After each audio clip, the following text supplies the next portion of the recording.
How to use reverse proxy in Janitor AI. Let's get started. So to do this, you will need to configure the proxy settings within Janitor AI to point to the reverse proxy server. So here's how you do it. So first, you need to obtain an API key. So for DeepSeek, you can go to DeepSeek console and create or copy an existing API key. And for OpenAI, you'll need to find a reliable OpenAI reverse proxy service like GitHub or other resources and obtain an API key from that service. Then next is you want to configure it in here in Janitor AI. After you log in, just locate the API settings and within Janitor AI, find a section where you can configure API keys for different models, and this might be under the threads or a similar section depending on your version. You can also enter the API key and proxy address and then input the API key you obtained in the previous step like this example.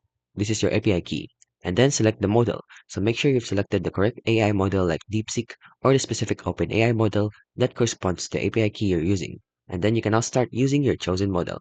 So once configured, you should be able to start chatting within the AI model through Janitor AI, utilizing the reverse proxy for communication with the external AI service. And that's how you can reverse proxy or use reverse proxy in Janitor AI.